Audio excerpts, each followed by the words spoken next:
Day student, welcome to missile classes. जैसे कि हम लोग पिछला वीडियो में अभी हम लोग डिस्कस किए सोशियोलॉजी के चैप्टर 1, जिसमें हम लोग 40 एमसीक्यू देखे, ऑब्जेक्टिव टाइप के क्वेश्चन को देखें। जो क्वेश्चन आपके एग्जाम के पॉइंट ऑफ व्यू से इंपॉर्टेंट बन रहे होंगे, माय डियर स्टूडेंट, में वही क्वेश्चन आपको टॉपिक बाय टॉपिक करवा रहा हूँ। तो कोई भी कैंडिडेट अगर मेरे चैनल पर नए आए हैं तो चैनल को पहले सब्सक्राइब करें, लाइक करें और ज़्यादा से ज़्यादा अपने दोस्तों को शेयर करें। तो माय डियर स्टूडेंट, हम लोग बिना देर किए क्वेश्चन की ओर मूव करते हैं। तो आपको पता होगा कि जो चैप्टर 2 है उस चैप्टर का नाम है भारतीय समाज की जनसांख्यिकी संरचना, यानी आपको जनसंख्या के बारे में इस टॉपिक में आपको। तो माय डियर स्टूडेंट, आप टॉपिक वाला हूं और एग्जाम के पॉइंट ऑफ व्यू से 100% सिलेक्टेड क्वेश्चन होंगे। यानी आपका जो चैप्टर 2 से क्वेश्चन वो क्वेश्चन आपको 100% में करवा रहा हूं सिलेक्टेड क्वेश्चन, इससे बाहर क्वेश्चन नहीं पूछे जाएंगे।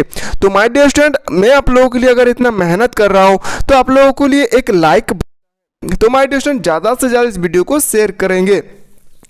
चलिए क्वेश्चन चलते हैं। क्वेश्चन जब पढ़ते हैं तो पहला क्वेश्चन पे ये लिखा होता है कि भारत की वर्तमान आबादी कितनी है। तो सभी को पता है कि जो भारत की वर्तमान आबादी है वह 1 अरब के ऊपर, यानी 1 अरब से भी ज़्यादा है हमारे भारत की जनसंख्या। अगला क्वेश्चन चलते हैं, निम्न में से भारत के किस राज्य में साक्षरता दर सबसे कम है, यानी एजुकेशन सबसे कम है। तो याद रखिएगा बिहार में। कहाँ पे? बिहार इनका बिल्कुल सही उत्तर हो जाएगा। क्वेश्चन नंबर 3 में भारत में जन आधिक्य का मूल्य कारण क्या है। इसका जो सही उत्तर होना चाहिए ऑप्शन नंबर सी, शक्ति। ये प्रजनन शक्ति के कारण ही हमारे जनसंख्या पॉपुलेशन बढ़ रहे हैं। अगला क्वेश्चन है कि नहीं, राष्ट्रीय जनसांख्यिकी नीति कब घोषित किया गया था।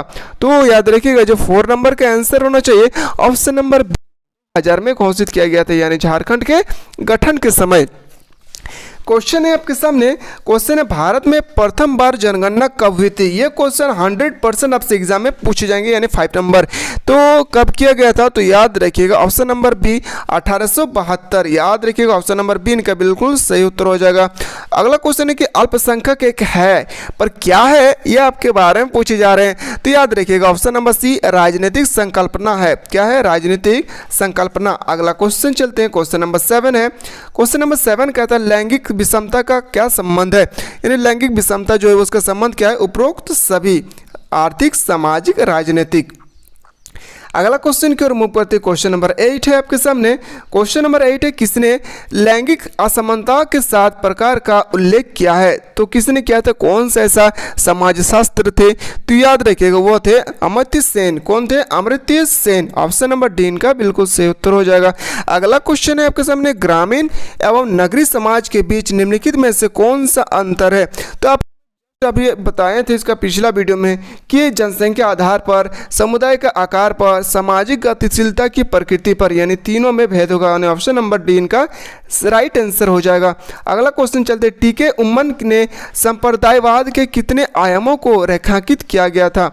तो याद रखिएगा इसका जो सही उत्तर होना चाहिए ऑप्शन नंबर ए 2 आयाम। कितना आयाम पे? 2 आयाम पे। अगला क्वेश्चन चलते हैं, क्वेश्चन नंबर नेक्स्ट है, रेडिकल नारीवादी के अनुसार लैंगिक असमानता का मूल्य कारण क्या है। तो याद रखिएगा इसका जो राइट आंसर होना चाहिए ऑप्शन नंबर ए प्रीति सत्ता। क्या होना चाहिए? प्रीति सत्ता इसका सही उत्तर हो जाएगा। अगला क्वेश्चन है, जो क्वेश्चन है 12 नंबर उतना इंपॉर्टेंट नहीं है। अगला क्वेश्चन है आपके सामने, जो क्वेश्चन है तो याद रखिएगा अगला क्वेश्चन है कि राष्ट्र से अभिप्राय एक जाति अथवा वंशगत विशेषताओं वाला मानव संगठन है। यह कथन किसका है। तो याद रखिए यह कथन किसका है? बोर्गेस का। किसका है कथन? बोर्गेस। इसका ऑप्शन नंबर ए इनका बिल्कुल सही उत्तर हो जाना चाहिए। अगला क्वेश्चन है, भारतीय समाज का विभाजन कई आधारों पर हुआ है, यह विभाजन क्या कहलाता है। तो यह विभाजन कहलाता है समुदाय। जाहिर सी बात है कि समुदाय कहलाता है। अगला क्वेश्चन है कि आर्थिक आधार पर समाज कितने वर्गों में विभाजित है। जस्ट मैं पिछला क्वेश्चन आपको बताया था कि कितने भागों में विभक्त है, 3 भागों में।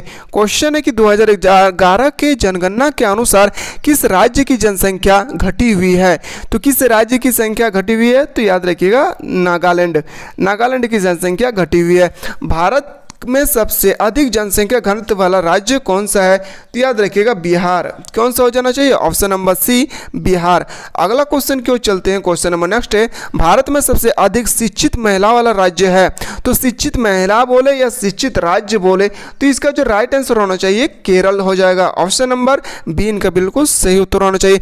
भारत में सबसे कम साक्षरता वाला राज्य है, भारत में सबसे कम पढ़ा लिखा वाला राज्य कौन सा है? तभी मैंने जस्ट इसलिए बताए थे बिहार हो जाएगा इसका आंसर। अगला क्वेश्चन है क्वेश्चन नंबर 20। क्वेश्चन नंबर 20 संख्या विश्व की जनसंख्या का कुल कितना प्रतिशत है? मोस्ट इंपोर्टेंट क्वेश्चन है माय डियर स्टूडेंट, तो याद रखिएगा कितना प्रतिशत है? 16%। कितना प्रतिशत है? 16%। अगला क्वेश्चन है कि भारत में महाराष्ट्रवाद के अनुसार सन 2011 तक भारत की जनसंख्या हो चुकी थी, यानी कितना हो चुकी थी 2011 तक? तो याद रखिएगा 125.89 करोड़। याद रखिएगा ऑप्शन नंबर सी इनका बिल्कुल सही उत्तर हो जाएगा। अगला क्वेश्चन है जनसांख्यिकी शब्द किस भाषा से ली गई है? तो जो जनसांख्यिकी है वो किस भाषा से ली गई है? तो याद रखिएगा ग्रीक गई है। ऑप्शन नंबर सी इनका बिल्कुल सही उत्तर हो जाएगा। नेक्स्ट क्वेश्चन है आपके सामने, जनसंख्या अध्ययन को क्या कहा जाता है? यानी जनसंख्या के बारे में जब हम स्टडी करते हैं तो उसको क्या कहते हैं? तो याद रखिएगा डेमोग्राफी। डेमोग्राफी कहते हैं। जनसंख्या का जनक किसे कहा जाता है? तो मैंने जस्ट आपको बताया था इसके पहला वीडियो में कि यह क्वेश्चन आपको हर हाल में पूछा जाएगा, तो इसका जो राइट आंसर होना चाहिए माय डियर स्टूडेंट हो जाएगा जॉन अगस्टस। ये ऑप्शन नंबर सी है, इसका जो सही उत्तर होना चाहिए जॉन अगस्टस हो जाएगा, ऑप्शन नंबर सी। देन अगला क्वेश्चन क्यों चलते हैं, जनसंख्या की दृष्टि से भारत का विश्व में कौन सा स्थान है? तो जनसंख्या की दृष्टि से भारत में विश्व का स्थान क्या होना चाहिए? तो याद रखिएगा दूसरा है, सबसे पहला चीन होगा, दूसरा हो जाएगा भारत। अगला क्वेश्चन है सन 2011 की जनगणना के अनुसार भारत में साक्षरता की दर लगभग कितना प्रतिशत थी? तो कितना प्रतिशत थी? तो याद रखिएगा 74%। कितना परसेंट? 74। अगला क्वेश्चन क्यों चलते हैं, अगला क्वेश्चन है आपके सामने, भारत में पहली बार किस वर्ष राष्ट्रीय जनसंख्या नीति घोषित की गई थी? तो किस वर्ष घोषित की गई थी? तो ये आपको 1976 में। कब घोषित की गई थी? 1976 में। अगला क्वेश्चन है आपके सामने, क्वेश्चन नंबर नेक्स्ट है 28। निम्नलिखित में से किसका संबंध जनसंख्या के स्वयं समायोजन चक्र से संबंधित है? तो यह कथन किसने कहा था? तो याद रखिएगा कहा था एडम स्मिथ ने। किसने कहा था? ऑप्शन नंबर ए इनका बिल्कुल सही उत्तर होना चाहिए। अगला क्वेश्चन है आपके सामने, भारत में परिवार नियोजन कार्यक्रम की शुरुआत कब की गई थी? माय डियर स्टूडेंट इसका जो सही उत्तर होना चाहिए ऑप्शन नंबर बी 1952। तो याद रखिएगा माय डियर स्टूडेंट ये जो हम लोग डिस्कस कर रहे हैं ना, ये क्वेश्चन नंबर 29 टॉपिक का नाम है भारतीय समाज की जनसांख्यिकी संरचना, यानी टॉपिक नंबर 2 चैप्टर नंबर 2 को डिस्कस कर रहे हैं। इसके बाद हम लोग जो डिस्कस करने वाले हैं चैप्टर नंबर 3, यानी एग्जाम से पहले आपको मैं जितना भी सोशल साइंस यानी आपको सोशलिज्म यानी टॉपिक का नाम है सोशियोलॉजी, समाज शास्त्र के जितना भी टॉपिक है मैं गारंटी के साथ कह सकता हूँ माय डियर स्टूडेंट में आप लोगों को बहुत ही अच्छी तरह से प्रिपेयर करा दूंगा।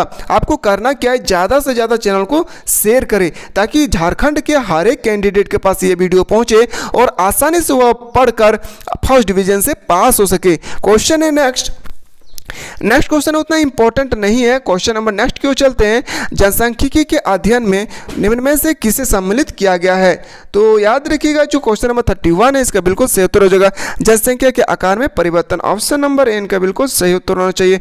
क्वेश्चन है भारत में जनसंख्या की वृद्धि का प्रमुख कारण क्या है? ये जो जनसंख्या की दर बार बार जो बढ़ रहे हैं उसका क्या कारण है? तो याद रखिएगा उपयुक्त दोनों, ऑप्शन नंबर सी इनका बिल्कुल सही उत्तर होगा।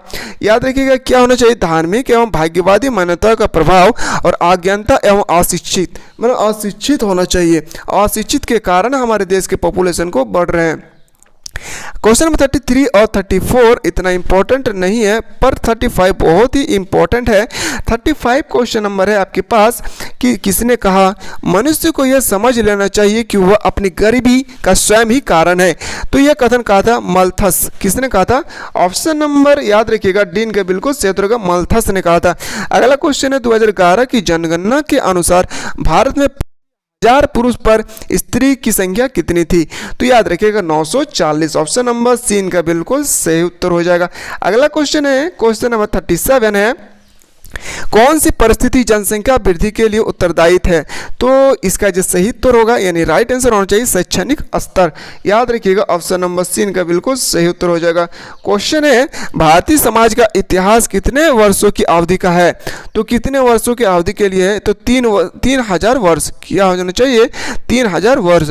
माय डियर स्टूडेंट, ये टॉपिक डिस्कस करें, जस्ट हम लोग टॉपिक को भी डिस्कस करने वाले हैं। इनमें से जनसंख्या वृद्धि का कौन सी है? तो जनसंख्या वृद्धि का परिणाम कौन सी है? ये इसका आंसर जो है कौन सा नहीं है, तो याद रखिएगा इसका आंसर आप लोग कमेंट बॉक्स में जरूर बताएं। क्वेश्चन नंबर 39 का क्या आंसर होगा? ए, बी, सी और डी। जो कमेंट बॉक्स में बताएं, मैं उम्मीद करता हूं कि इसका आंसर आप लोग सब आंसर देंगे।